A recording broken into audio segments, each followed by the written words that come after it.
Bom dia a todos. Inicialmente, gostaria de agradecer pelo convite, na pessoa da Bruna, por participar de um evento tão importante, né? E vou ser breve, porque já recebemos aqui uma chamada para cumprirmos o horário, e nós somos obedientes, viu, professor? Mas eu gostaria só de dar dois pontos que eu gostaria de destacar, né? Inicialmente, que é o valor desse tipo de evento. Eu acho que é fundamental que a gente prestigie esse tipo de evento.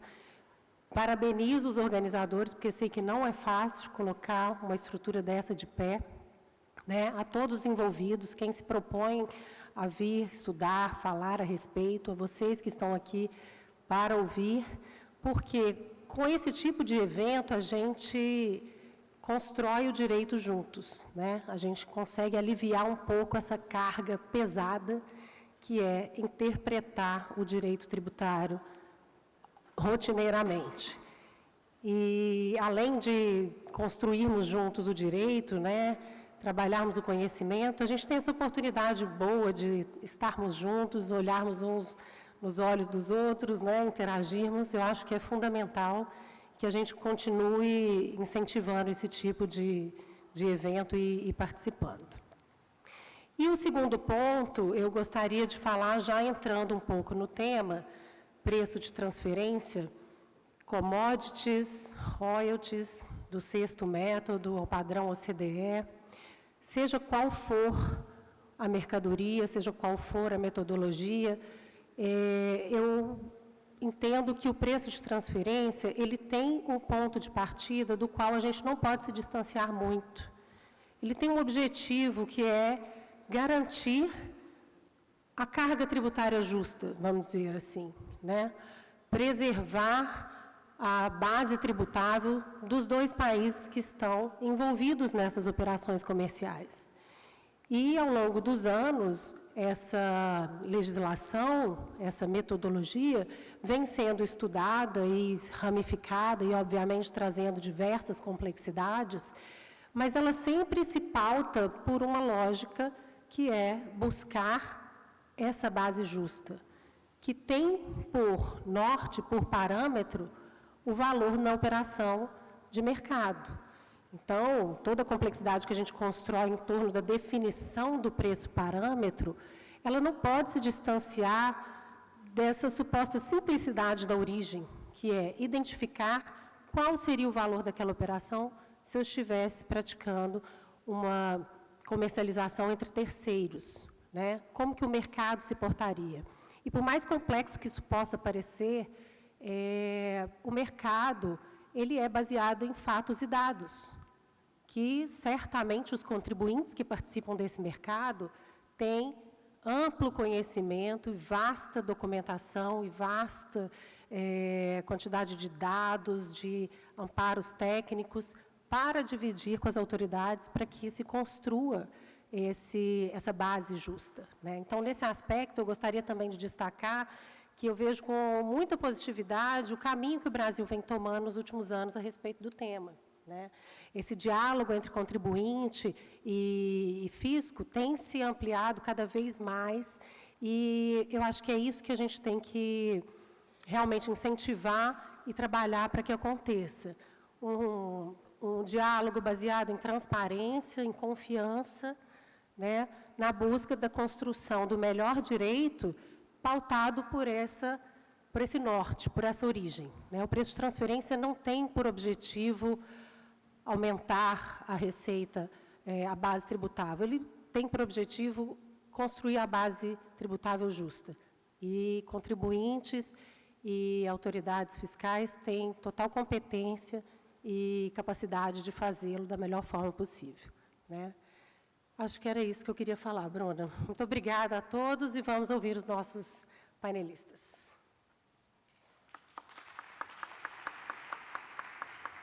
Obrigada, Mariana. Bom dia a todos. Nós vamos desenvolver o nosso painel de uma forma um pouco mais dinâmica, então eu vou sempre introduzir com alguma pergunta para os painelistas. Então, a primeira pergunta para o Daniel, né? Daniel, para a gente começar o nosso painel, o Brasil ele vem da adoção desde 2020 até 2023, né, dos métodos obrigatórios, para commodities, os quais já adotavam o preço de cotação como referência. Quais seriam, né, algumas das principais diferenças entre a legislação atual e a legislação anterior que previa os métodos PCI e PSEX? Além disso, a Receita pretende editar alguma regulamentação específica para commodities e também alterar algo relacionado, né, ao registro de transações com commodities, o RTC, que nós já temos, né, posto na nossa legislação. Eu digo isso porque permanecem algumas dúvidas, né? Especificamente, por exemplo, no que diz respeito ao intervalo a ser utilizado ou a medida estatística quando se vale das cotações, qual a data da transação, né, para fins de declaração no RTC, também no que diz respeito à visão da Receita quanto à possibilidade de ajustes decorrentes de atividades realizados por outras entidades nas operações com commodities, e em que potencial situação, né, nós poderemos ter afetar, né, a confiabilidade do método, do preço de cotação especificamente, o método PIC. Nós teremos alguma orientação? Uma outra questão que normalmente a gente se depara quanto aos forward contracts negociados em 2023. Obrigatoriamente, né, eles teriam de ser renegociados a partir deste ano? Qual que seria a posição da Receita considerando o fato gerador do imposto sobre a renda? Nós vamos ter esses esclarecimentos via instrução normativa?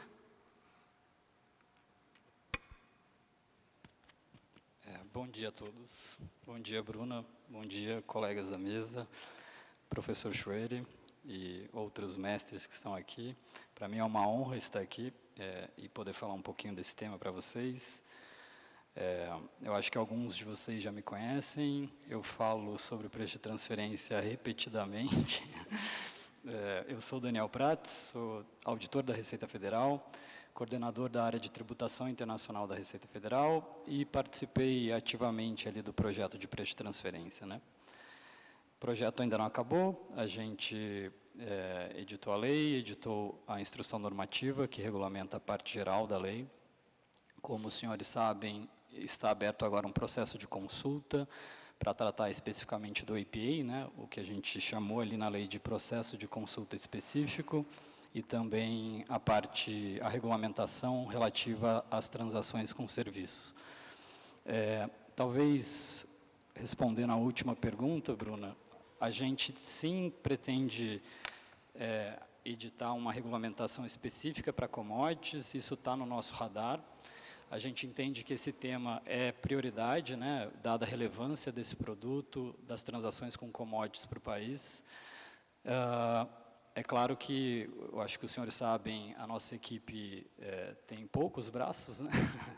Acho que a maior parte dos braços está aqui. Não na mesa, mas... Então, não é tão fácil assim, mas ainda assim eu acho que a gente tem... trabalhado com uma certa efetividade, produzindo uma regulamentação num tempo célere, né? Também eu acho que é importante destacar que a maior parte dos países não possui uma regulamentação tão detalhada como a nossa. A gente tem alguns casos específicos, por exemplo, os Estados Unidos e outros países, mas são exceções, né? A opção que a gente adotou na lei já foi trazer uma lei com maiores detalhes, né? E agora a gente tem a intenção de regulamentar e trazer um pouco mais de segurança jurídica. É interessante também que nesse processo, né, quando a gente começa a discutir com os contribuintes e com consultores e assim por diante, nós vemos que existe sim um clamor para se ter mais regulamentação, para se ter mais assertividade, segurança, para se esclarecer ou se definir alguns termos que têm uma certa subjetividade na legislação, mas, por outro lado, a gente também ouve alguns dizendo que, olha, talvez agora não seja mais interessante se produzir mais regulamentações relativas às outras transações e se detalhar um pouco mais, talvez seja melhor deixar o sistema um pouco mais aberto e se ancorar nas guidelines exclusivamente. Então, a gente tem que lidar com essas diferentes expectativas, né? Falando um pouquinho da questão das commodities, e depois eu volto no RTC. Ou melhor, eu vou fazer um pequeno parênteses aqui e falar um pouquinho da regulamentação sobre commodities. A ideia é se produzir uma regulamentação que não vá no detalhe dos produtos ou dos principais produtos que são transacionados no Brasil, ou seja, nesse momento não se pretende ser tão ambicioso assim e trazer, por exemplo, ajustes específicos para produtos específicos ou eventualmente relacionar eventuais cotações ou índices que as transações com um ou outro determinado produto deveria se referenciar. A ideia é se trazer algo um pouco mais genérico e, num segundo momento, eventualmente, quando a gente tiver um pouquinho mais de fôlego e, claro, considerando também a participação do setor privado e a expertise, né, a gente produzir uma regulamentação mais detalhada para cadeias de valores específicas e para produtos específicos também, né? Então, é isso que a gente tem a intenção de fazer, né? E provavelmente algo nesse sentido ainda nesse ano, né? E no mesmo formato que a gente adotou, né? Sempre com consulta pública, esperando receber os inputs do setor privado e assim por diante. Eu acho que essa experiência da consulta pública foi muito proveitosa para a gente, né? A gente, de fato, analisou todos os inputs que a gente recebeu. Alguns foram considerados, outros não, né? Com relação à consulta que já passou, né? E que resultou na edição da instrução normativa, acho que é 2161. Hoje em dia eu tenho dificuldade em memorizar o número de instrução normativa, né? Antes eu não tinha não, mas hoje em dia está ficando cada vez mais difícil. E aí tem gente que fala assim, poxa, mas na solução de consulta 127, eu falo, poxa, eu não consigo lembrar nem minha data de nascimento para lembrar o número de solução de consulta. Mas a ideia é sempre manter esse padrão. E com relação a essa consulta do EPA, né, houve uma falha na consulta anterior com relação à publicação dos inputs, né, e aí a gente vai tentar publicar todos dessa vez. Bom, sobre o ponto específico aqui, né, a questão das diferenças, eu acho que talvez seja importante contextualizar um pouquinho. Lá na Lei 9.430 e antes de a gente ter a introdução dos métodos obrigatórios de commodities, a gente via uma utilização muito comum, né, dos métodos de custo, né? Então, no caso de uma exportação, o CAP, a maioria das empresas utilizava o CAP para fazer o cálculo do que a gente chamava, então, de preço parâmetro, e, eventualmente, se houvesse algum ajuste desagradável, se buscava um PVEX, né, ou seja, um CUP. Era uma metodologia que não produzia um resultado arm's length, né? Concordemos ou não, né? Mas fato é que isso não produzia um resultado que partes independentes acordariam, né? Era um custo mais uma margem de 15%. E em 2013, eu acho, 2012, 2013, houve a introdução dos métodos de commodities, né? O método PCI e o PSEX, de aplicação mandatória. Nessa migração, o que a gente viu foram um incremento significativo dos ajustes espontâneos que passaram a ser realizados pelos contribuintes. Então, levantando-se os dados das DIPJs, a gente viu, por exemplo, logo nesse momento em que esses métodos se tornaram mandatórios, os ajustes de exportação passaram de 4,8 milhões para 3,3 bilhões de reais, ou seja, uma variação significativa. Mas, nos anos subsequentes, esses ajustes eles voltaram a cair novamente, né? Talvez porque os contribuintes passaram a adequar os seus preços de transferência à nova metodologia, talvez porque novas brechas passaram a ser exploradas, ou tudo isso junto, né? Esses dois métodos, quando a gente fala de commodity, né, a gente tem a falsa ou falso entendimento, vou dizer assim, de que, olha, se você tem uma cotação, essa cotação é um preço de mercado e, portanto, necessariamente ela te dá um resultado arm's length, né? E não é bem assim. Infelizmente, eu acho que o pessoal que está aqui na mesa e que trabalha com o setor tem essa consciência, né? A gente tem diversas especificidades, diversas diferenças entre os produtos, né? O Brasil é um país que se destaca na exportação de minério de ferro, soja, petróleo, ou seja, tem uma cesta ampla, né, de produtos, e você vê que um produto é um bicho e o outro é completamente diferente, né? Ou seja, é um zoológico, de fato, e que e muitas vezes você tem diferenças de produtos nos diferentes mercados também, né? Tem uma série de variáveis que precisam ser consideradas, né?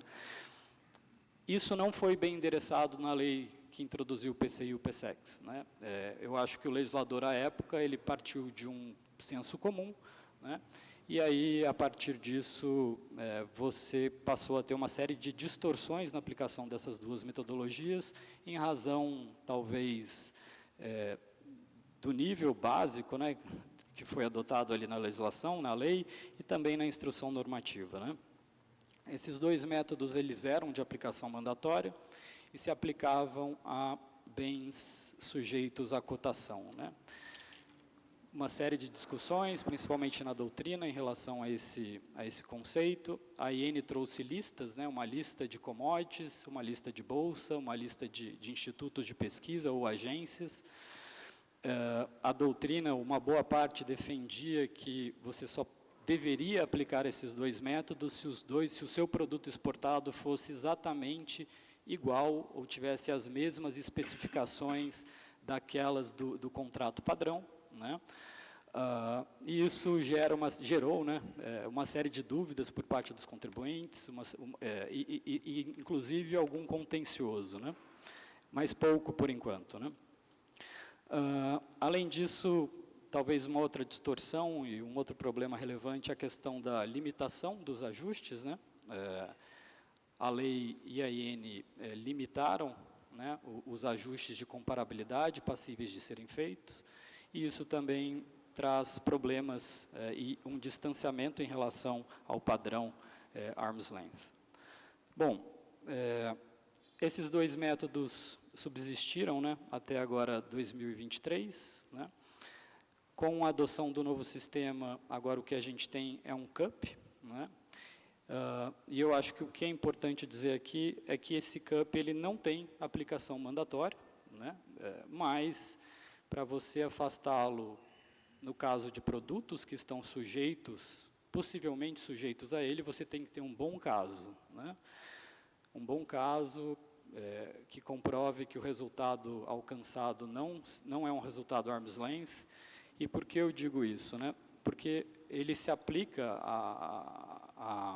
o escopo dele, né?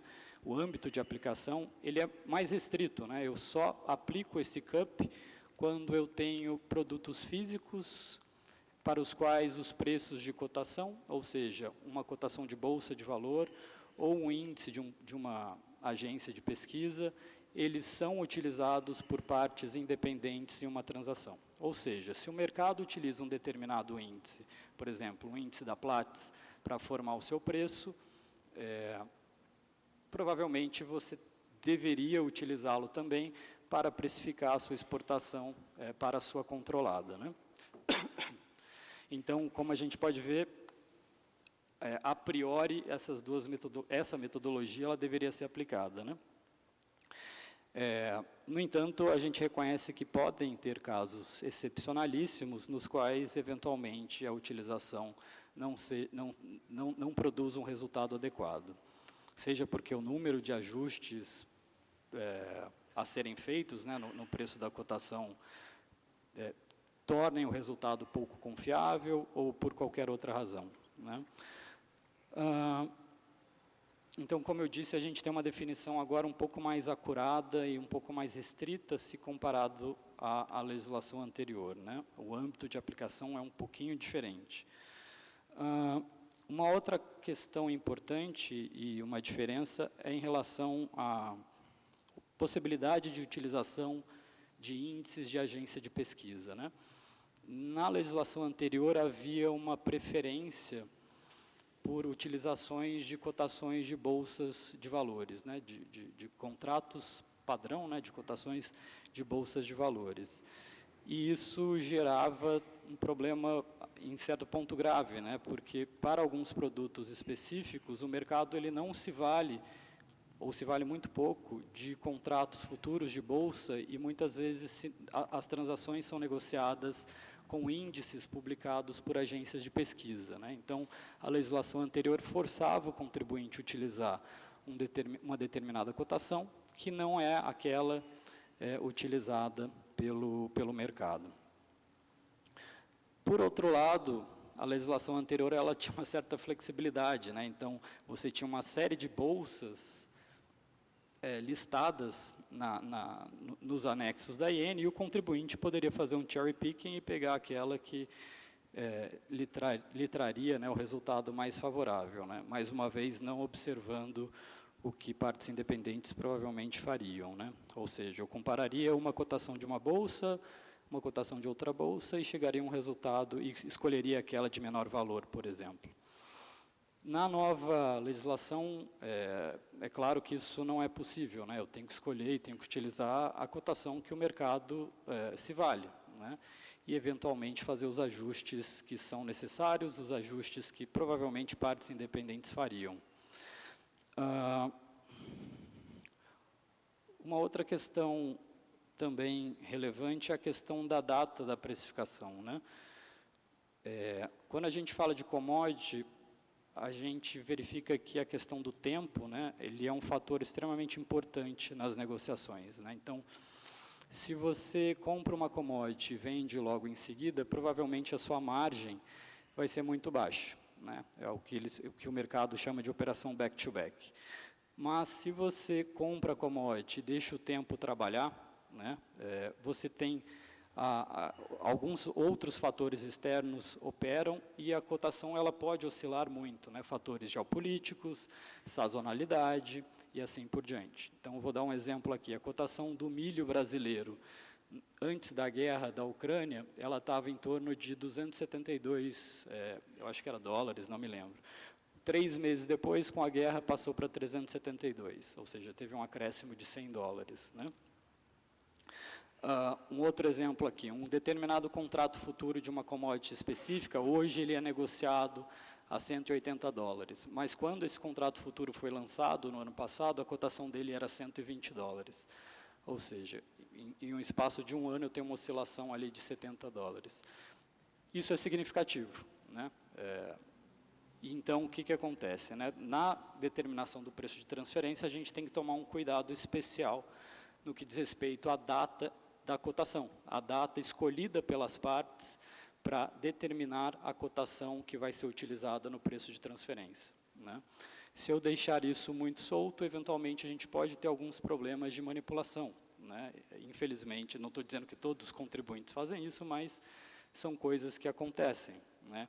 Nós temos casos relatados, por exemplo, no Peru, em vendas de ouro, em que a fiscalização identificou que constantemente e reiteradamente o contribuinte escolhia a cotação de menor valor para efetuar os seus embarques mensais. Você tem também casos no Chile em que uma estatal que vendia concentrado de cobre efetuou um contrato de longo prazo de 15 anos utilizando a mesma cotação datada de 15 anos atrás, ou seja, eu estou fazendo uma venda por 15 anos utilizando o mesmo preço. É claro que partes independentes provavelmente não fariam uma contração desse tipo, sem prever qualquer tipo de reajuste, né? Então, esse é um ponto importante que a gente precisa levar em conta, né? A legislação atual, ela possibilita, né, que o contribuinte escolha, né, essa data, escolha a cotação. No entanto, essa escolha ela também tem que ser baseada de acordo com o princípio arm's length. O contribuinte ele tem que escolher a data da cotação, tomando em consideração o que partes independentes o fariam, né? Então, de fato, privilegia-se a data deliberada entre as partes relacionadas, mas é claro que essa data, essa escolha tem que se pautar também pelo princípio. E aí isso passa, em alguns casos, pela questão da identificação das opções realisticamente disponíveis, que será tema de um painel, eu acho que amanhã, né? Para tentar trazer um pouco mais de segurança no que diz respeito a escolha da data da transação, da data da precificação. Alguns países introduziram o registro do contrato, né? Então, logo o contribuinte ele firme com a parte relacionada à transação e delimite os termos e condições dessa transação, se exige que o contribuinte ele registre ou informe para a administração tributária essas informações, informe a data que vai ser utilizada para precificar, a data da cotação que vai ser utilizada para precificar a operação. A gente seguiu esse mesmo caminho, né? Inserimos ali essa previsão na lei e houve uma regulamentação sobre essa obrigatoriedade, eu acho que no fim do ano passado, né? E agora, no começo desse ano, não me lembro exatamente a data, introduziu-se a obrigação.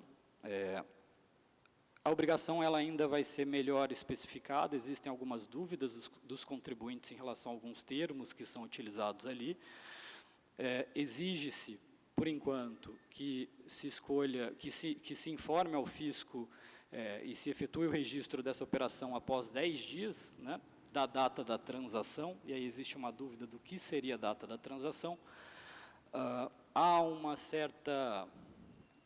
certo temor ou um clamor do mercado para que essa data da transação seja a data da exportação, né? No entanto, talvez adiantando aqui um pouquinho, a gente entende que não poderia considerar que a data da transação, né, o ponto de partida para a contagem do prazo, seja a data da exportação, né? A ideia é que seja a data que, de fato, houve a celebração do negócio entre as partes relacionadas, ainda que parte do preço não tenha sido totalmente fixado. A gente sabe que existe no mercado de commodities situações em que parte do preço ele é fixado no futuro. Eu posso, por exemplo, negociar um prêmio antecipadamente, mas a cotação que vai ser utilizada, ela pode ser um contrato futuro, por exemplo, de novembro, e aí uma das partes tem a faculdade de escolher a data em que esse contrato futuro seria liquidado. De todo modo, a gente entende que não seria apropriado expandir esse prazo para que o prazo seja contado a partir da exportação, porque a gente incorreria no mesmo problema que a gente incorre atualmente, né? O fisco ele teria essa informação num período muito distante, né, da data em que foi negociada a transação, e isso, infelizmente, pode abrir margem para certas manipulações. Eu vou encerrar aqui, porque eu já estourei em 10 segundos. Obrigado.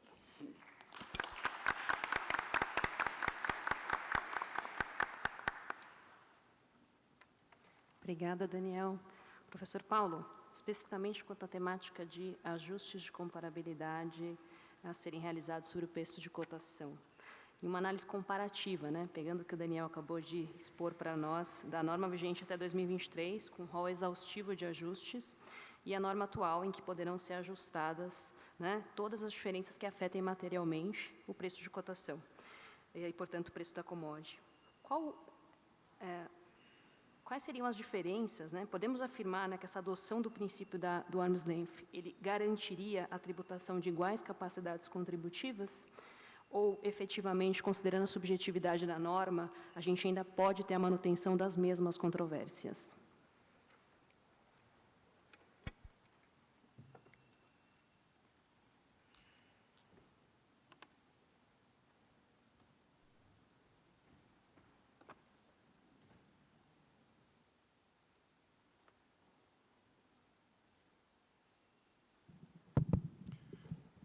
Bom dia a todos. É uma enorme satisfação participar uma vez mais deste Congresso de Direito Internacional Tributário, que já vai para a sua 10ª edição. Organizar congresso no Brasil é muito difícil, e eu falo na condição de organizador.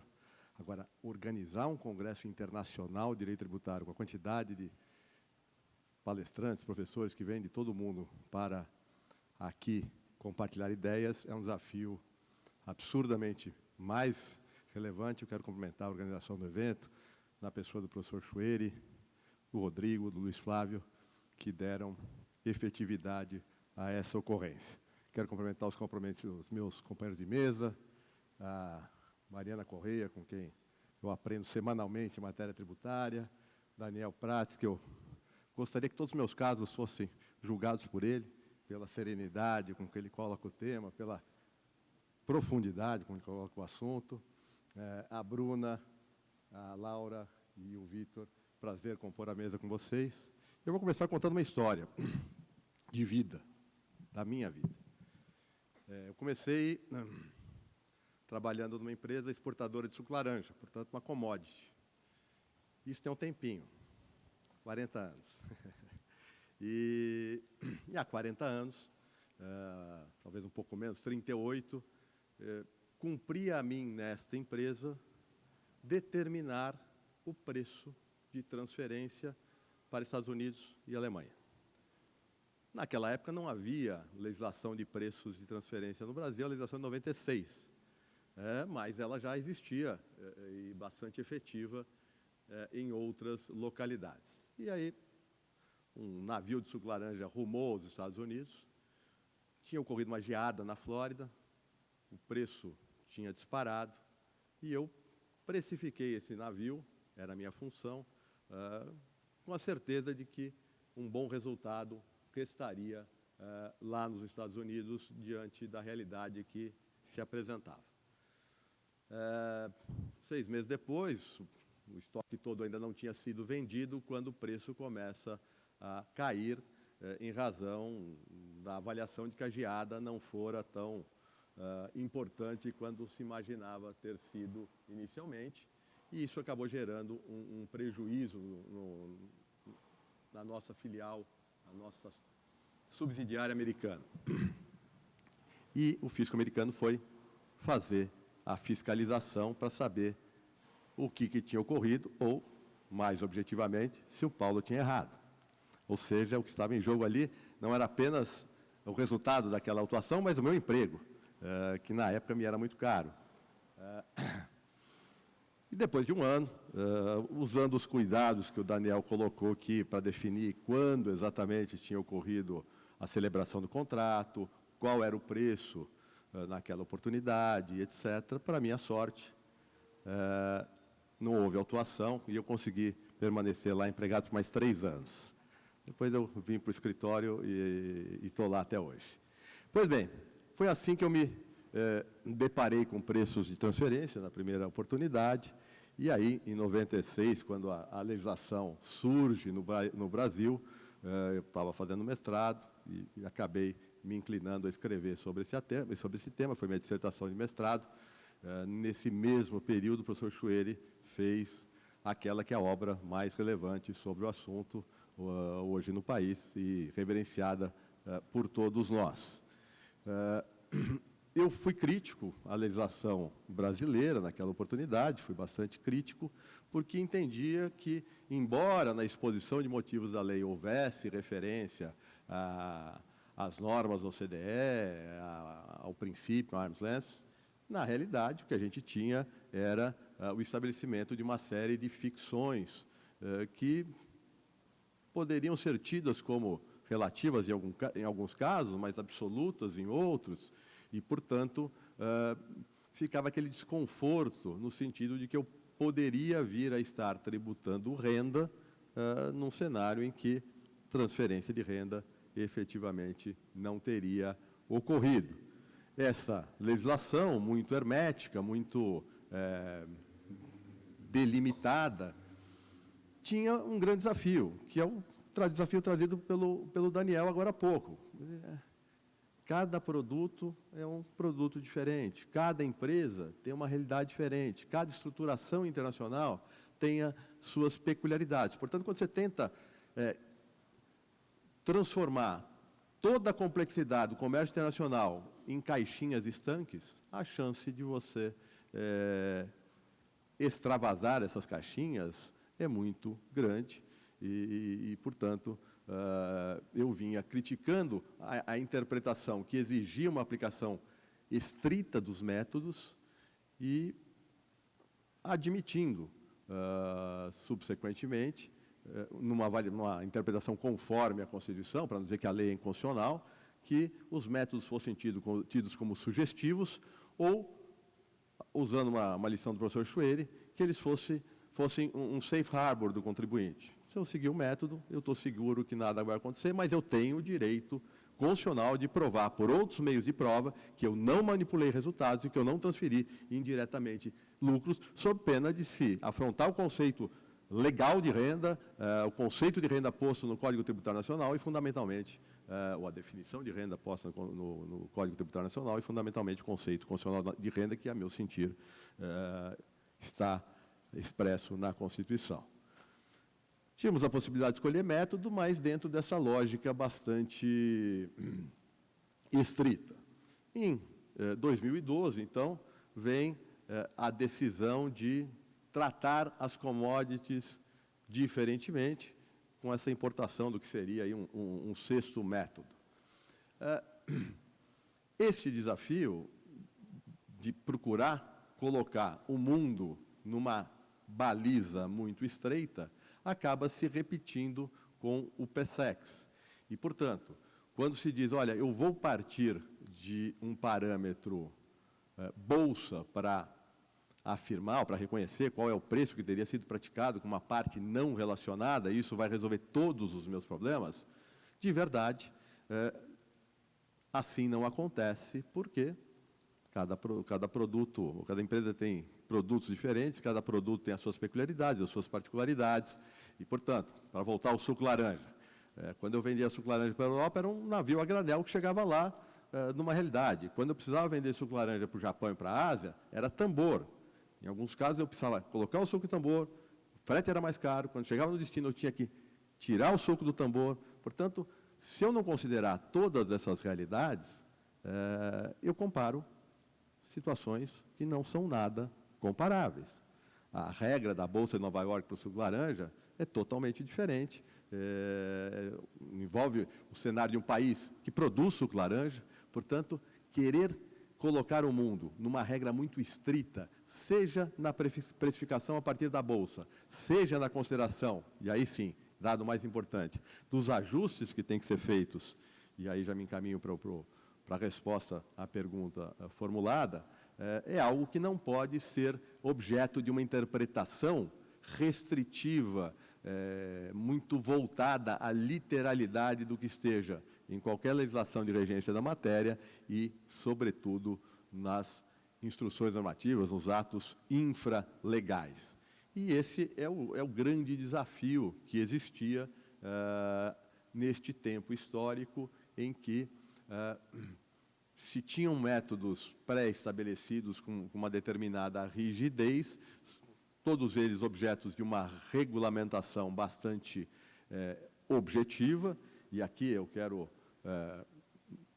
me colocar aqui ao lado do Daniel, eu também tenho essa dúvida do vale a pena ficar regulamentando tudo, ou, dado que a nova opção, uma opção muito mais principiológica, talvez seja melhor não regulamentar. O fato é, quando se regulamenta, todas as discussões passam a se colocar na literalidade de cada manifestação do Fisco Federal, pelo menos no que se refere à atuação dos seus agentes e no julgamento de temas tributários no CARF.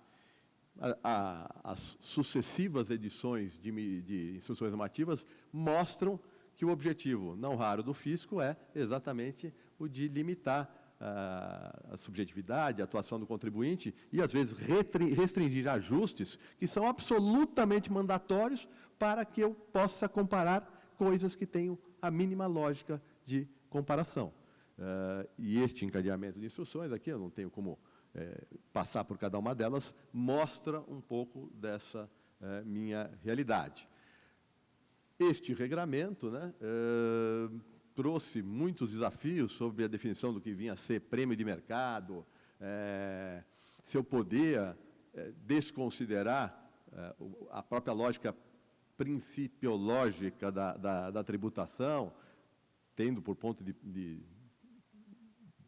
ponto fundamental a existência de um conceito de renda na Constituição, de uma definição de renda na lei complementar em matéria tributária, e, por vezes, o que a gente também sente é que instruções normativas cautelosas, que procuram até mostrar o espaço em que o contribuinte tem para produzir uma prova por um órgão legitimado pelo próprio fisco, como bom para produzir informação em matéria de preço de transferência, que, embora isso esteja, como, por exemplo, está no artigo, nos parágrafos 13 e 14 do artigo 34 da IN 1312 de 2012, a tendência que se vê nos atos de aplicação do direito por parte de autoridades administrativas é simplesmente desconsiderar essas possibilidades, como se elas não estivessem legitimadas pelo próprio fisco. E aí, então, por vezes, você se depara em um julgamento em que o preço está referido numa bolsa no exterior, na condição FOB, país A ou país B, Alemanha, Estados Unidos, pouco importa. E eu tenho uma venda aqui que é FOB Brasil. E aí se ouve, por incrível que pareça, a seguinte colocação. Não, é FOB, FOB lá, FOB cá. E, portanto, tem que comparar direto. Como é que eu vou comparar direto se eu tenho que levar o produto até a Europa, até os Estados Unidos? E esse frete? Eu vou desconsiderar? Ah, não, é FOB, então... Ou seja, parece, aqui, nesse ambiente, parece que eu estou contando uma mentira, mas não é uma mentira, é algo que eu vivencio na minha atividade profissional. Pois bem, então, vem esse movimento de afastar a legislação que foi trazida por ser prática, porque a Receita não tinha os quadros ideais para uma fiscalização nos padrões que a Europa realizava, que os Estados Unidos realizavam, etc., vem todo esse movimento de ingresso ao OCDE e uma mudança de paradigmas importantes que está encetada na Lei 1456 de 2023, uma legislação muito mais principiológica, com uma lógica mais subjetiva, que vai colocar fisco e contribuinte em situação de insegurança. Ouvi dizer que o professor Chueri está prometendo seus pareceres para o início de 2026. 2025 já não tem mais data de tanto trabalho que ele está tendo para efetivamente tirar um pouco dessa angústia do contribuinte em relação a cenários em que eu não tenho mais aquele método estrito, estreito, eu tenho um regramento subjetivo, que, a meu sentir, se bem aplicado, vai melhorar a vida do fisco e do contribuinte. O problema é esse bem aplicado. Como sempre se diz, né, Deus está em todos os lugares, mas em matéria tributária o diabo está nos detalhes, e esses detalhes acabam sendo extremamente relevantes. Portanto, eu gosto da ideia, eu gosto da lógica, eu acho que tem todo um instrumental teórico importante para balizar o que é possível, o que não é possível em termos de ajuste. Eu acho que é uma evolução no caminho que o Brasil tomou, seja buscando o ingresso no OCDE, mas fundamentalmente tornando a legislação mais coerente, mais consentânea com a busca de uma eventual manipulação ou fundamentalmente, de comparações legítimas que permitam a confirmação de ter havido manipulação ou não ter havido manipulação. E quando eu saio de um regramento bastante objetivo e tópico, eu ganho em potencialidade para produzir a minha prova que precisa ser muito bem feita, muito bem trabalhada, e realmente esse tema vai gerar trabalho para as auditorias, para as consultorias, para os escritórios de advocacia, porque o esforço de comprovação agora de cada tomada de decisão vai ser mais efetivo. Eu acho que eu tenho hoje uma base legal para uma série de ajustes que até então eram questionáveis. Meu sentimento é de que esses ajustes já deveriam ser admitidos na legislação anterior, como eu disse, os métodos deveriam ser meros sugestivos, e, em hipótese alguma, eu posso limitar um ajuste que sirva para mostrar realidades comparáveis, sob pena de tributar como renda algo que renda não é, sob pena de tributar como renda um patrimônio, e portanto, isso já existia no regulamento anterior e ganha em potencialidade no novo regulamento. O Vitor vai falar aqui do Netback Adjustment, mas é uma série de ajustes aí previstos na legislação. Esses ajustes não são restritivos, não são taxativos, eles são meramente exemplificativos, e, nesse sentido, é o que está aqui no slide e o que mais couber na criatividade e na prova produzida pelo contribuinte para legitimar as suas operações. Em resumo, e obedecendo o tempo, que eu sei que é importante, eu acho que a própria Lei 12.715 de 2012, bem interpretada, corretamente interpretada, já nos permitia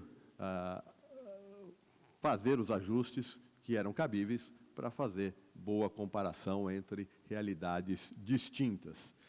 A nova legislação é mais eloquente, é mais clara nesse aspecto, mais principiológica e, portanto, deve colocar por terra, espero eu, esse tipo de discussão. Obviamente, tudo depende de como o jogo vier a ser jogado. Num dos eventos anteriores desse mesmo congresso, o tema era Enhanced Relationship, ou seja, como fazer para melhorar as relações físico-contribuinte. A Mariana falou um pouco disso na mensagem inicial que fez, e eu acho que esse é um aspecto importante. Eu acho que esse relacionamento precisa melhorar, precisa sair da lógica do nós contra eles e de um cenário em que o importante é autuar, independentemente da autuação ser boa ou não ser. E, portanto, acho que uma legislação mais conceitualista, mais principiológica, menos restritiva, vai permitir um cenário de controle de preços de transferência mais desafiador em termos de realização de provas, em termos de tomadas de decisão, mas, em tese, que vai melhor refletir a realidade de cada produto, de cada bicho, de cada empresa, como trouxe aqui o Daniel. Torço muito para que esse seja o cenário de evolução, um pouco na linha do que o Zilvete colocou na fala dele, um cenário de um desafio crescente, de cada vez discussões em torno da tributação internacional de forma mais aprofundada, científica e bem estruturada. Eu não gostaria de voltar aqui, daqui a alguns anos, para lembrar o cantor Belchior e dizer que minha dor é perceber que, apesar de termos feito tudo o que fizemos, ainda somos os mesmos e vivemos como nossos pais. Obrigado.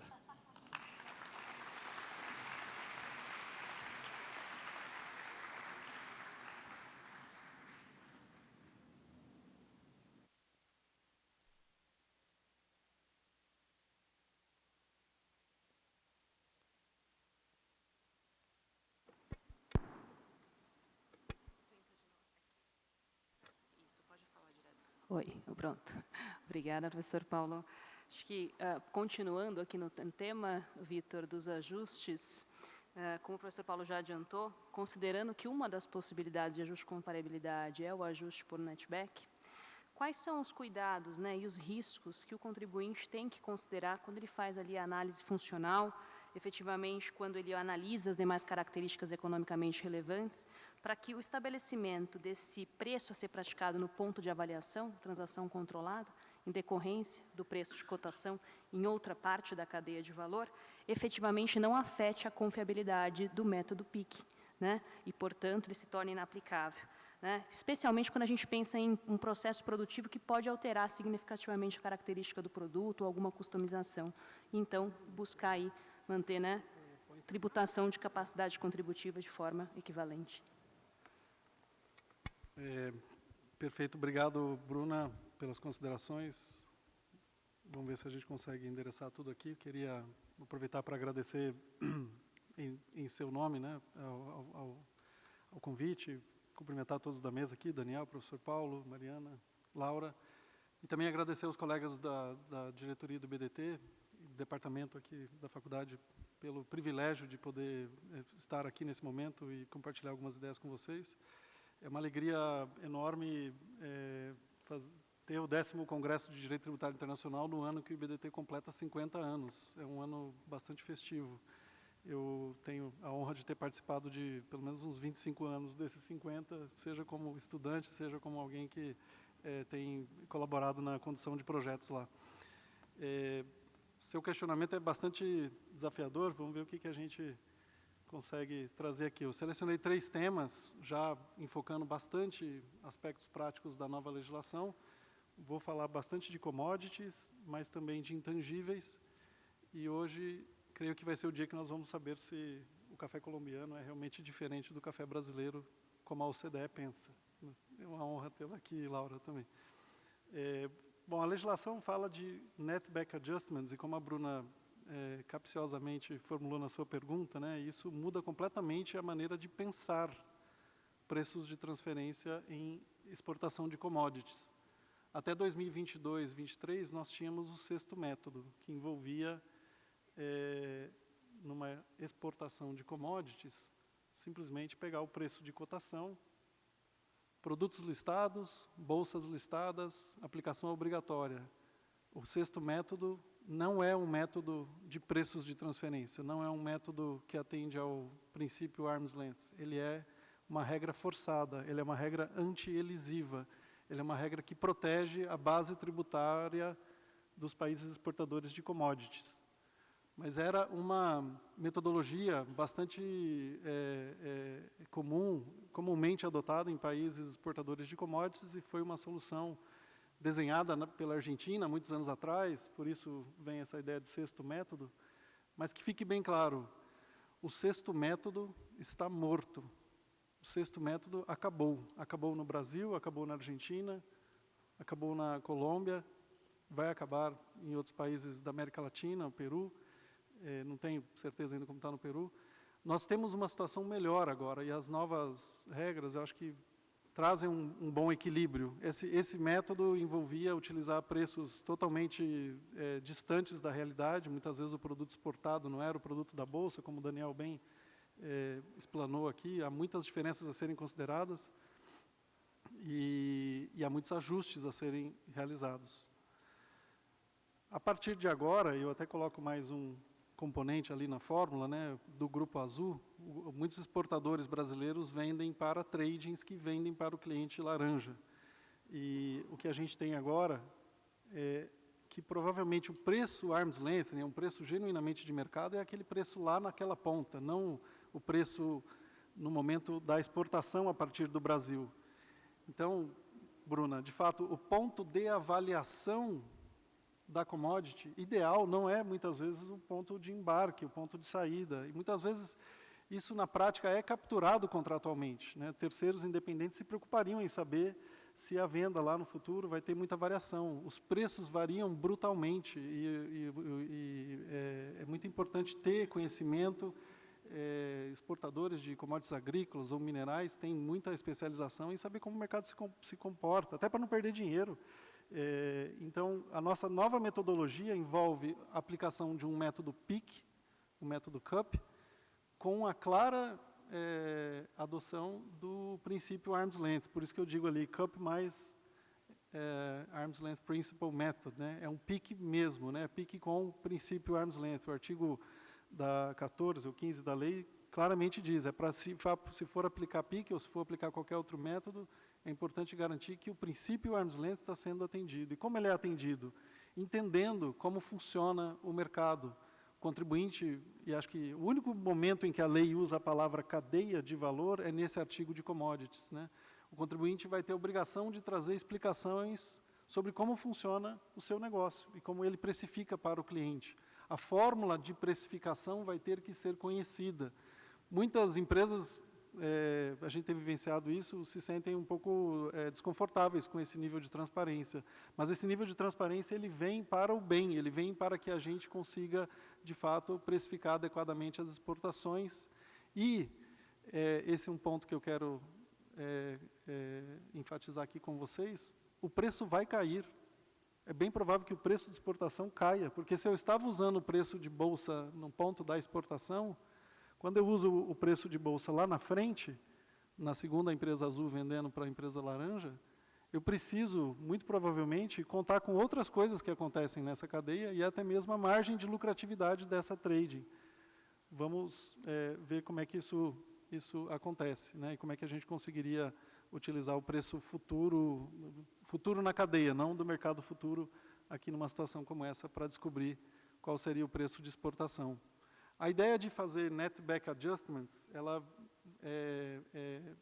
vem exatamente desse conceito. Eu sei o preço num ponto futuro da cadeia, então vamos descontar o que acontece entre aquele ponto de avaliação e o ponto da exportação para chegar num preço arm's length adequado. A instrução normativa brasileira mencionou os netback adjustments, eu acho que eles são justificados na lei, pelo fato da lei claramente dizer que temos que fazer análise da cadeia de valor, o chamado Value Chain Analysis, e a instrução normativa traz alguns exemplos, eu vou mencionar 2 aqui só para ilustrar.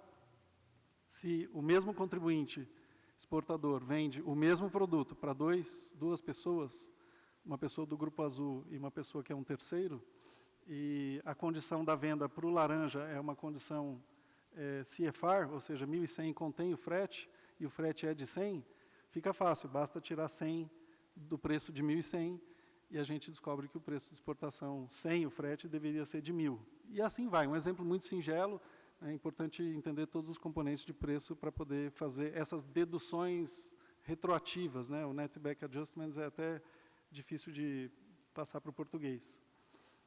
Aqui, claro, estamos falando de produtos idênticos, é o mesmo produto, então os ajustes são relacionados a condições contratuais, geralmente, transporte, coisa que vale.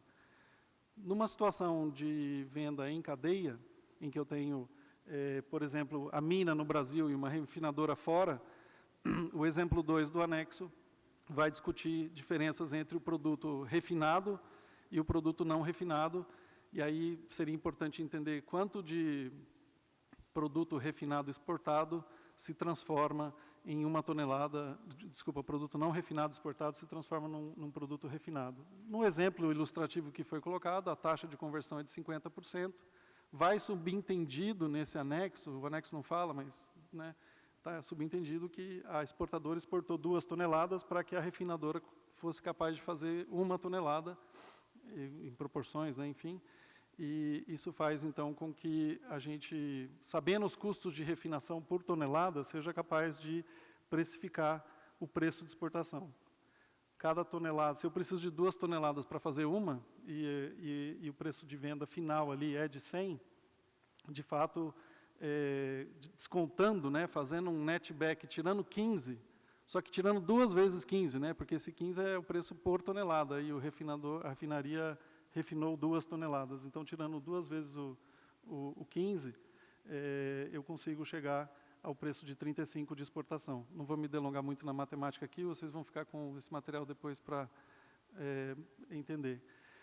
Quando o produto não é o mesmo, a dificuldade é maior, sem dúvida. Fazer essa lógica de pegar o preço num ponto posterior da cadeia e trazê-lo para trás, fazer netback adjustments, vem com muitos desafios, mas espera-se, né, e sabe-se que muitos setores de commodities já têm o conhecimento sobre como funciona isso.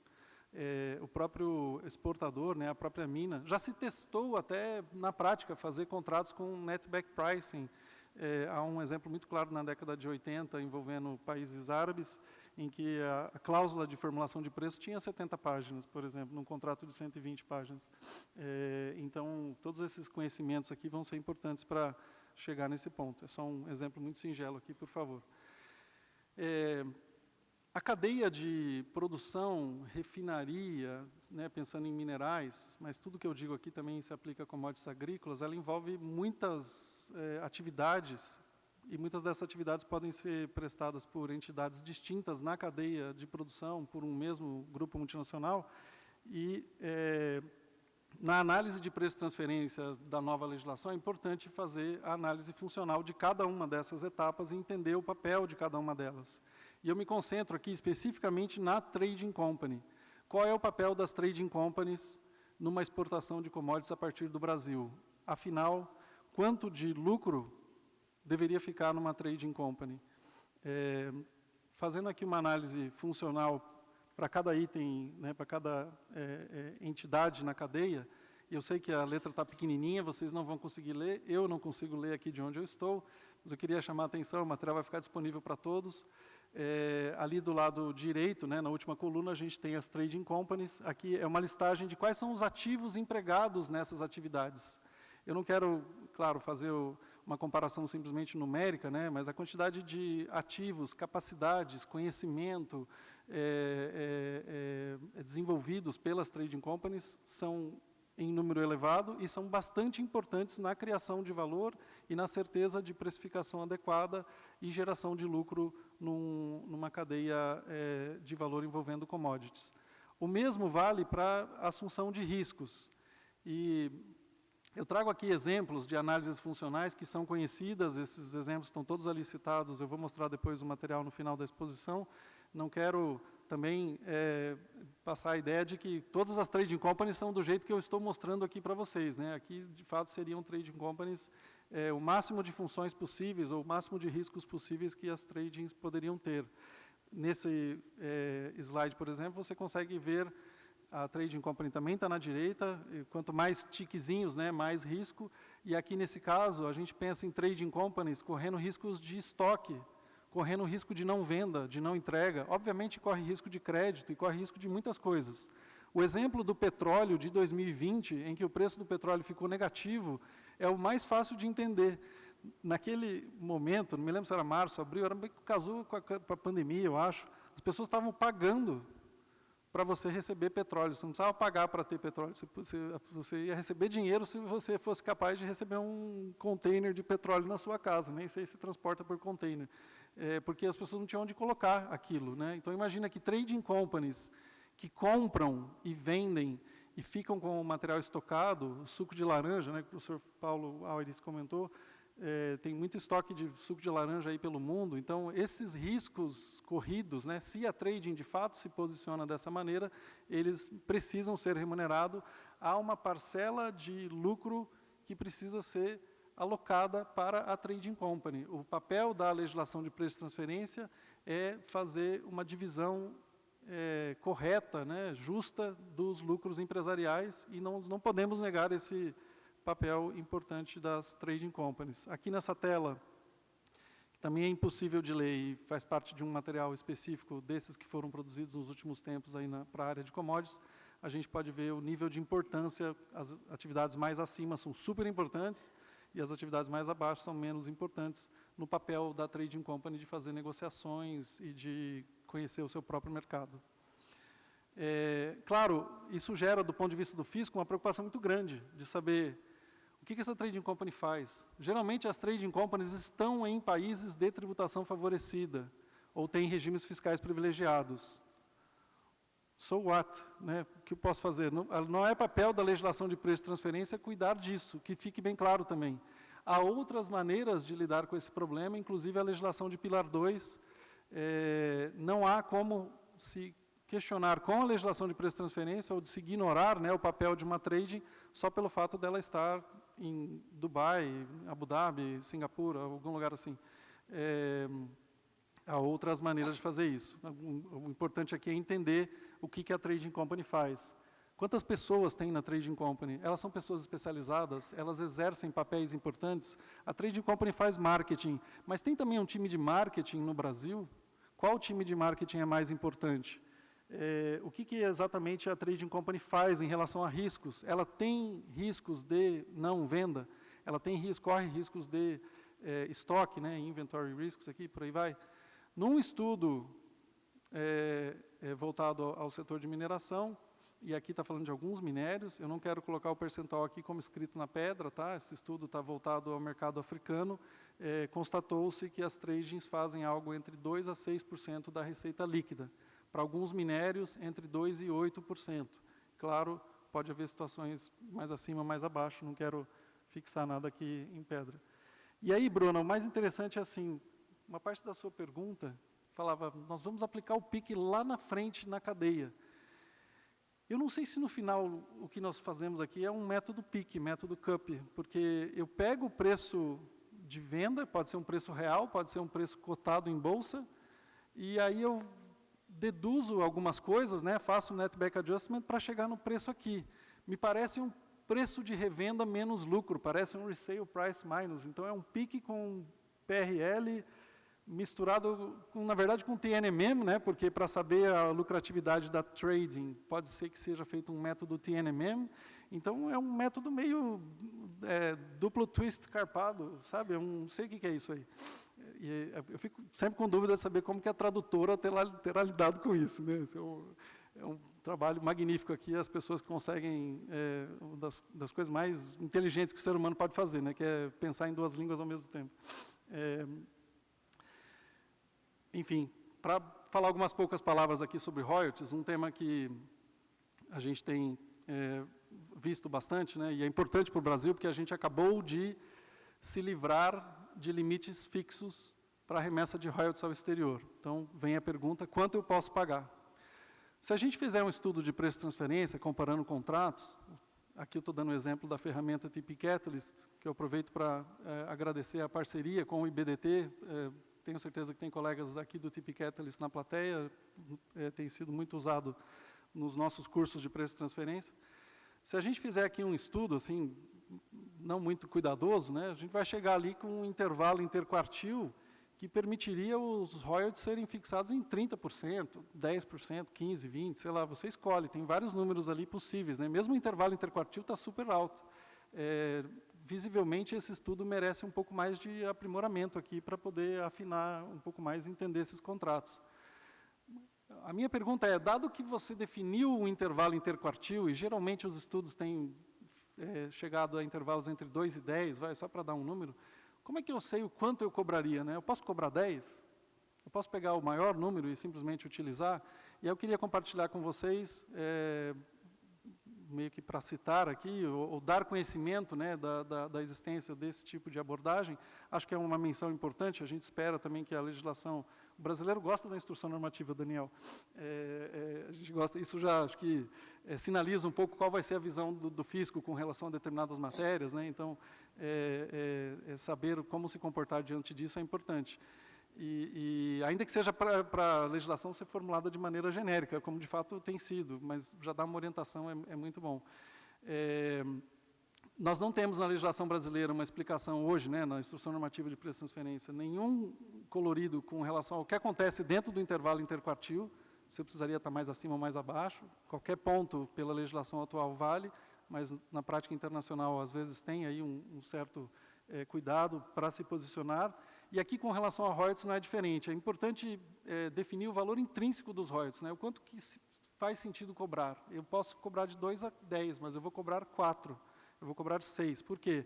Porque pensando numa perspectiva de 3 perspectivas possíveis, né? Uma perspectiva de custo, o quanto que o grupo investiu em pesquisa e desenvolvimento e o quanto que o hub de tecnologia precisa gerar de lucro ao longo dos anos, né? Então, a gente faz uma análise de custo ali, retorno sobre os ativos.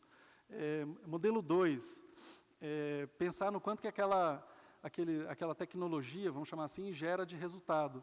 E aí tem até regras grosseiras, né? O rule of thumb, tem regras de ouro, ou regras de guessing, né? Esse 25%. Existe uma prática no mercado de, se não tem tempo de fazer conta, pensa em 25%. Se me gera 10% de lucratividade, eu vou pagar 2,5%. Se me gera 20%, eu vou pagar 5% e por aí vai. É só uma regra muito grosseira mesmo, gente. E há também a possibilidade de se fazer comparações com o mercado, e naturalmente que eu não quero aqui desmerecer, né, tecnologias muito inovadoras, coisas únicas, merecem sim estar talvez até um pouco acima, por isso ali o meu último comentário. Esses são os principais materiais utilizados naquelas demonstrações de dados que eu apresentei para vocês. Eu, com isso, encerro minha fala, tendo consumido 1 minuto a mais aqui. Obrigado, Bruno.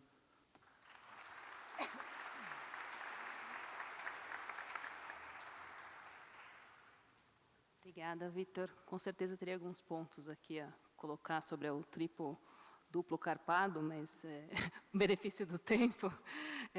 Vou passar para a Laura já. Laura, nós queríamos muito te ouvir, especialmente considerando que a Colômbia introduziu a legislação seguindo o princípio do arm's length desde 2002. Então, 22 anos de adoção, né, do princípio do arm's length e das diretrizes da OCDE na legislação doméstica. Com isso, nós gostaríamos de saber como a Colômbia tem avaliado, né, as principais questões e controvérsias, principalmente todo esse período de adaptação, né? Já foram 22 anos, nós estamos no primeiro ou segundo ano para quem adotou, né, fez a adoção antecipada. E, especificamente quanto à parte de commodities, que tem sido o objeto principal do nosso painel, nós queríamos também, né, ter a visão como que a Colômbia tem aplicado aqui, né, o método mais apropriado, efetivamente, né, está previsto na legislação, então, efetivamente, aplicar, né, o CUP ou o PIC como o método mais apropriado, baseado no preço de cotação, mas a Colômbia nunca aplicou diretamente o sexto método. Apesar de outros países na América Latina terem, né, aplicado o sexto método, não foi o caso da Colômbia. Ainda assim, eu acredito que existem controvérsias quanto à determinação do preço, quanto ao intervalo a ser utilizado, né, das datas a ser utilizado para precificar a transação, que você pudesse comentar um pouquinho para nós, trazer aqui a sua experiência quanto ao tema e da Colômbia especificamente. Thank you, Bruna. Obrigado, Bruno, e também muito obrigada ao IBDF. Eu gostaria de começar mostrando alguns dados. Isso está no site deste ano. Isso foi compartilhado pelas autoridades tributárias da Colômbia, juntamente com as brasileiras. E nós temos aqui as informações brasileiras somente até 2020 e, para alguns casos, até 2014. Então, eu gostaria também que o Daniel também verificasse melhor isso, principalmente com os exportadores e também o fisco. Esses são os dados que eu estou mostrando, são bastante úteis mesmo pelas datas. Aqui no gráfico, nós vemos a solicitação de informações de outros fiscos com relação a transações sujeita ao preço de transferência. Podemos ver que em 2020, o Brasil teve o número de solicitações enviadas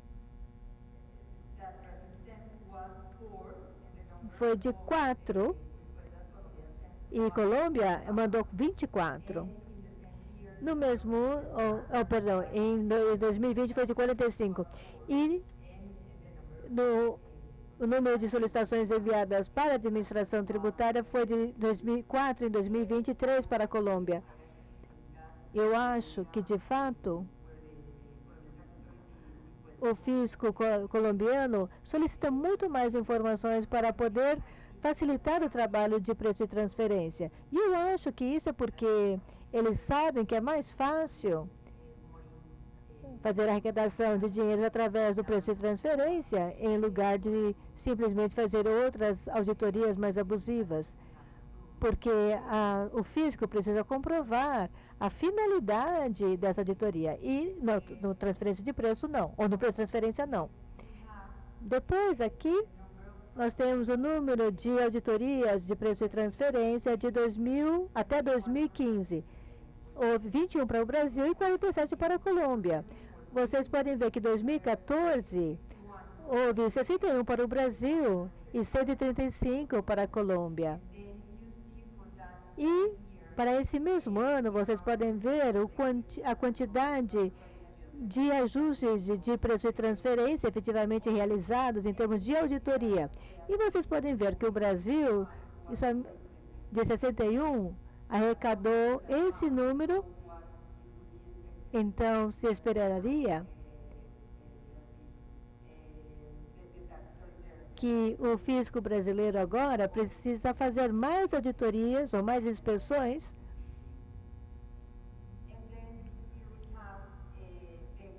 Aqui nós temos setores econômicos com o mais alto risco em manipulação de preço de transferência com base no impacto e o comportamento econômico. E aqui nós temos os dois países, incluindo também o setor de mineração, que apresenta o maior risco em termos de manipulação de preço de transferência. Aqui nós temos as transações identificadas pelas administrações tributárias que podem ser BEP. Então, nos dois países, nós podemos ver que houve traders atuando nos commodities, e na Colômbia nós também temos os royalties e também a transferência livre, ou também, como eu falei, de intangíveis. Agora, falando mais sobre commodities, a nossa regulamentação hoje tem uma definição muito específica para preço de transferência. Então, é um produto físico que usa um preço cotado como referência por partes independentes. E nós não temos uma lista específica de commodities que seja contemplada pela lei. Mas nós temos uma proposta de lista e, através disso, faz o recolhimento de retorno e também, eu me lembro da história do Paulo também. E quando nós lidamos com transações de commodities, nós também temos um artigo específico, e principalmente para essas transações, o COP, então, é um método mais apropriado a ser utilizado e deve ser utilizado para estabelecer esse princípio arm's length nessas transações. Temos somente 2 exceções, segundo a lei,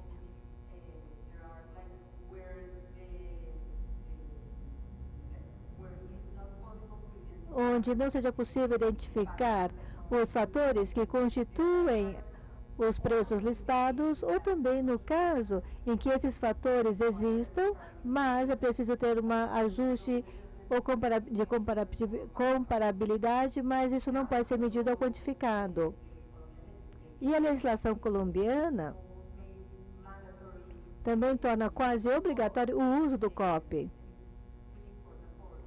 Isso é muito importante para a transferência na Colômbia, porque o fisco lá desempenha um papel muito importante nessa área de preço de transferência. O fisco, na verdade, modula um tanto a legislação. E também é mandatório também o uso do método COP, como eu disse, e também o fisco recentemente estabeleceu que não existe nenhuma disposição para utilizar outros métodos. Não há proibição para utilizar outro método. E, ao utilizar outro método, o contribuinte precisa comprovar os motivos. Os motivos devem ser razoáveis para poder adotar qualquer outro tipo de método. A documentação necessária também precisa apresentar a data, e isso tudo tem que ser comprovado documentalmente, mostrando também a oferta, aceitação, etc. Se não, aplica-se a data de envio, e com base nisso, há acordos com relação a transações de commodities, precisam ser registrados. É isso que está na lei. E também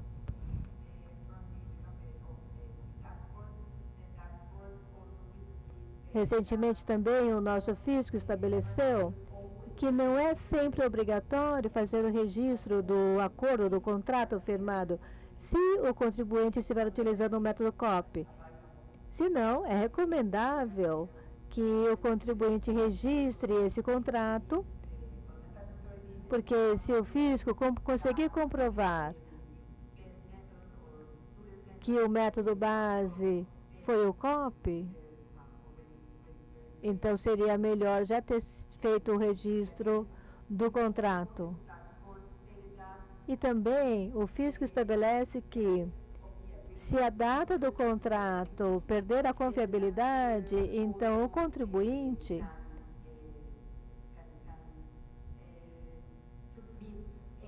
também pode apresentar comprovação de qual deveria ser a data. Isso é o que nós temos hoje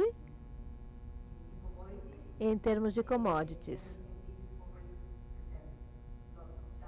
Isso já representa vários desafios para o fisco e também para o contribuinte. Mas essas dificuldades também sempre existiram, principalmente no setor de extração de minério.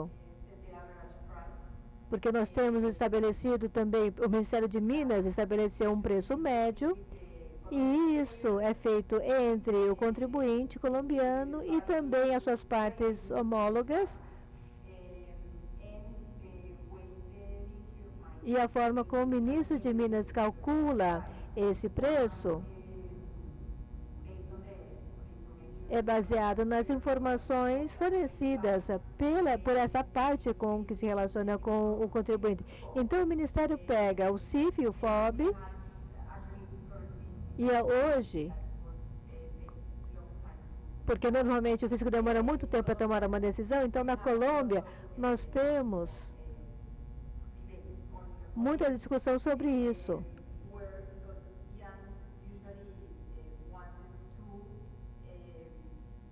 O dia antes queria fazer com que os preços que fossem abaixo da média, ou que os preços fossem abaixo da média, mas mantendo os preços que fossem acima da média. E o fisco decidiu que isso não estava correto. E mais tarde também houve outras decisões mais favoráveis aos contribuintes, porque o Ministério de Minas levou 6 meses, 8 meses para decidir sobre o preço. E depois, então, a decisão foi de que... eles disseram que o contribuinte não tinha o valor médio. E naquela época, eles estavam, então, solicitando o retorno que eles poderiam utilizar. Eles estavam impetrando uma medida para poder utilizar o preço que eles já estavam adotando.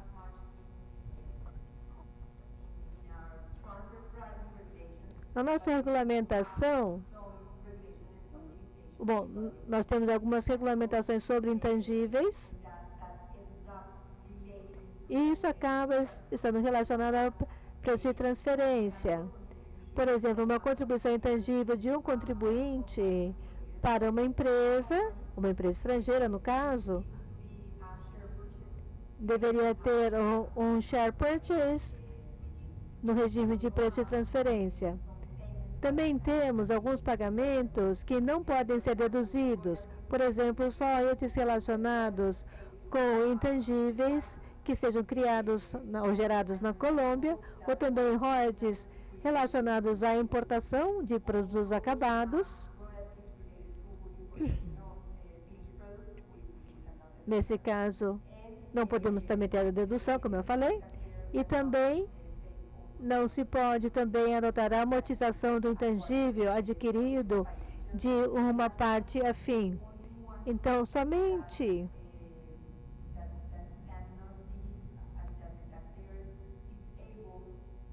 o contribuinte não pode sofrer essa limitação se ele cumprir com o regime de preço de transferência e também com o princípio de arm's length. Agora, todo o restante permanece, mesmo que o contribuinte consiga comprovar que está adotando o princípio arm's length.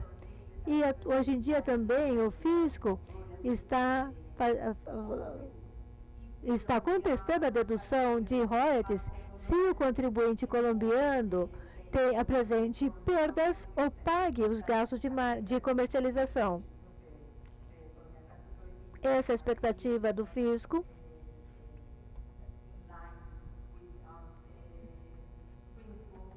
Que não está alinhado com o princípio de arm's length. Porque se eu estiver pagando royalty para uma parte independente, eu não posso simplesmente me isentar de pagar o royalty somente porque eu tenho isenção no determinado ano. E se eu estiver vendendo um produto que contém uma marca, toda vez que eu tiver preços de gastos de comercialização, eu não sou detentor da titularidade daquele intangível.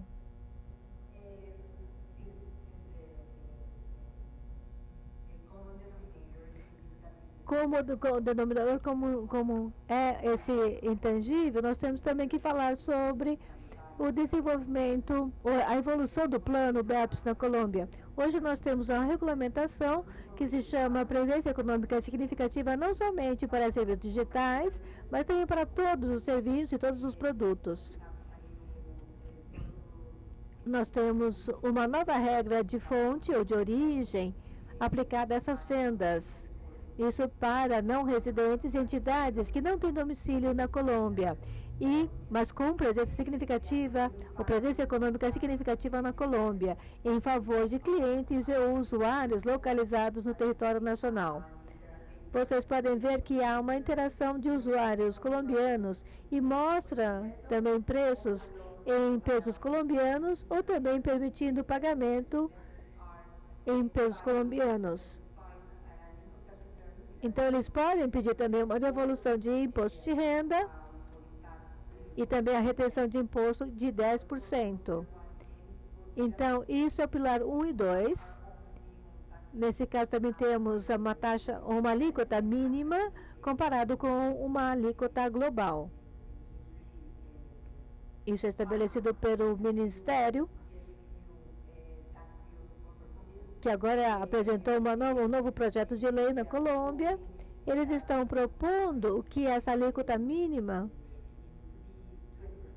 seja de 20%, mas nós temos que ver se vai ser aprovado. Então, isso não tem um limite, então isso permite que isso se aplique, essa alíquota se aplique a todas as empresas, e nós não sabemos se isso poderá ser apreciado pela OCDE, principalmente porque algumas características, alguns requisitos que a OCDE estabelece para que você tenha considerado essa alíquota mínima. Então, há alguns requisitos que nós não cumprimos. De acordo com essa lei referente à alíquota mínima, ela não leva em consideração as mudanças temporárias, ou as diferenças temporárias, perdão.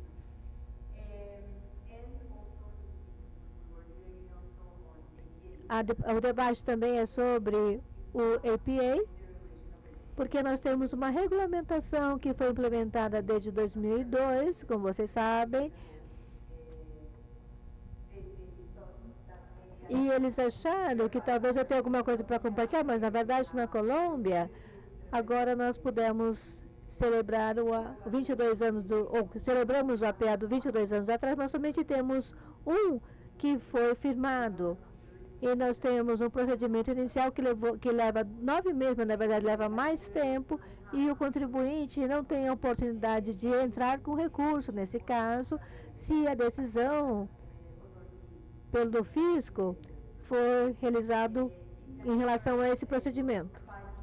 Durante 5 anos e a ideia é que eles concluíram que o arquivo local deveria ser apresentado ao relatório do compliance no APA, porém a administração tributária pode solicitar o arquivo local e o contribuinte terá alguns meses para apresentar.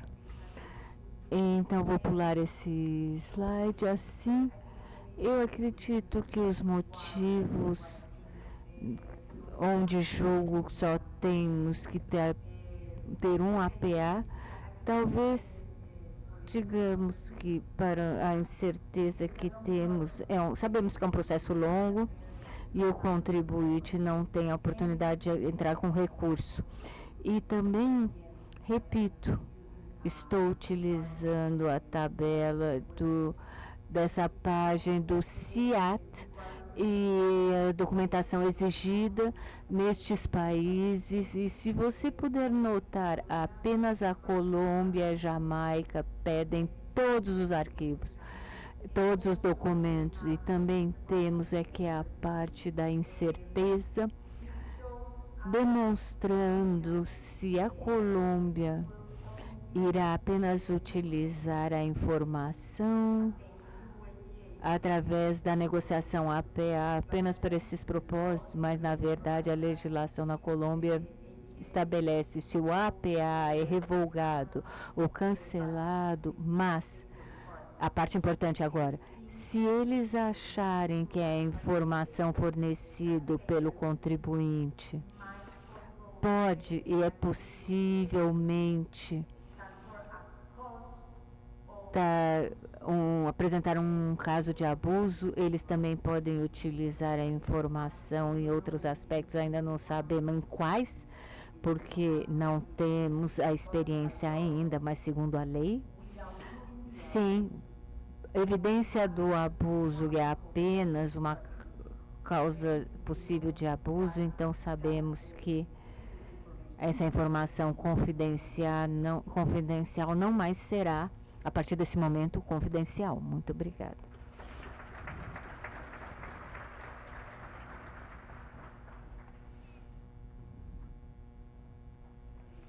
Laura, considerando que a gente ainda tem um pouquinho de minutos, eu vou fazer algumas perguntas, mas já aproveitando para te agradecer especificamente, porque nesse momento nós estamos discutindo exatamente isso.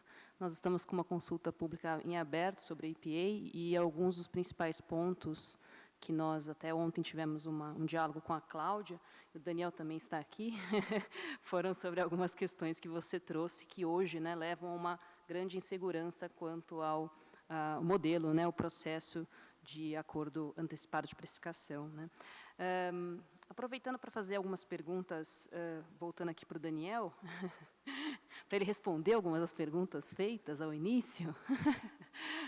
Primeira pergunta, Daniel, e acho que juntando com uma parte que você antecipou, mas eu acho que é uma grande dúvida dos contribuintes quanto à parte de commodities especificamente, quando a gente pensa no RTC, as operações que foram negociadas em 2023, mas as exportações são realizadas em 2024. Então, o contrato foi firmado em 2023 e as exportações são realizadas em 2024.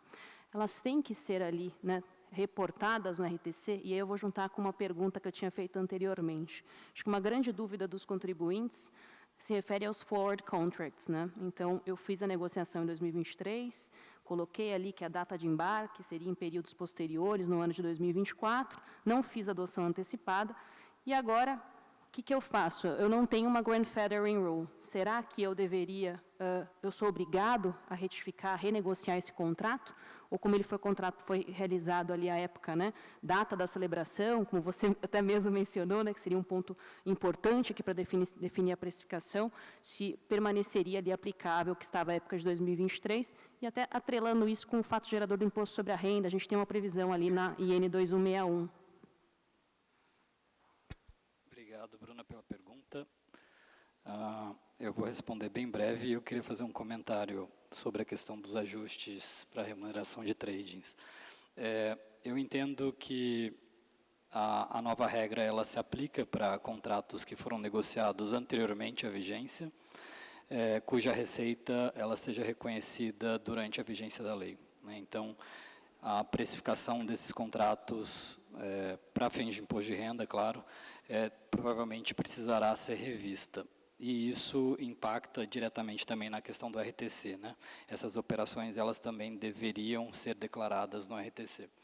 Eu acho que eu ainda tenho 2 minutos e 20, então eu vou me permitir comentar sobre a questão dos ajustes de trading. Por quê? Porque eu acho que esse é um dos pontos mais sensíveis para a Receita Federal no que diz respeito às transações com commodities. O Brasil e outros países têm problemas sérios de abuso com relação a estruturas, né, com intermediários no geral. A gente sabe que a intermediação no setor de commodities é extremamente comum, é a prática na realidade, mas na legislação antiga eu acho que no Brasil a gente via talvez algo um pouco mais sui generis, né? A utilização de estruturas, por exemplo, em localidades que não são aquelas geralmente utilizadas pelas empresas, né? Turcos e Caicos, por exemplo, né? É uma bela ilha, mas que, no fundo, não tem nenhum tipo de expertise nesse mercado. A gente reconhece que o novo sistema ele deve remunerar todas as funções da cadeia de valor, inclusive a função de intermediação, inclusive a função daquele que faz a comercialização, né? No entanto, muitas vezes o que a gente vê é que a função ela não é desempenhada pela intermediária. A função ela é desempenhada por aquele que está no Brasil, né? Então, esse é um outro ponto que tem que se tomar cuidado, né? Então, a gente precisa, de fato, analisar o que esse intermediário, o que essa trading ela está fazendo, né? Quais são os riscos. A outra questão é como remunerar, né? Em alguns casos, quando você aplica um CUP, como eu disse, você pode ter diferenças entre a data da precificação da parte relacionada no Brasil, o exportador, e a venda feita para o terceiro. Esse diferencial, essa arbitragem já não é suficiente para remunerar o intermediário? É uma outra questão que eu coloco, né? Para que eu vou, além disso, incluir algum tipo de remuneração adicional? Precisa ser avaliado com cuidado. Uma outra questão é como remunerar, né? Será que um percentual de comissão sobre o preço de venda é sempre o melhor caminho? Isso traz, de fato, um resultado arm's length? Há casos, por exemplo, na Austrália, em que se foi utilizada uma trade em Singapura e se atribuiu um percentual de remuneração de 2,5% sobre a receita bruta de venda, né, para o terceiro. Quando você compara, por outro lado, outros indicadores de rentabilidade dessa trading, você vê que a margem sobre as despesas operacionais era de 600%. Uma margem que não é compatível com o setor. Nem no setor de TI você tem uma margem de 600%. Então, tem outras coisas que precisam ser analisadas nesse ponto, né, e que se deve tomar muito cuidado, né. O novo sistema ele traz mais justiça, mas esse ponto é um ponto muito sensível e que a gente espera, né, que se tenha a devida atenção. Obrigado. Obrigada, Daniel. Bom, considerando o horário, vou agradecer a todos pelas excelentes exposições, agradecer ao IBDT e à USP pelo convite, pela possibilidade de estarmos aqui hoje, parabenizar a todos mais uma vez e considerar o nosso painel encerrado. Obrigada.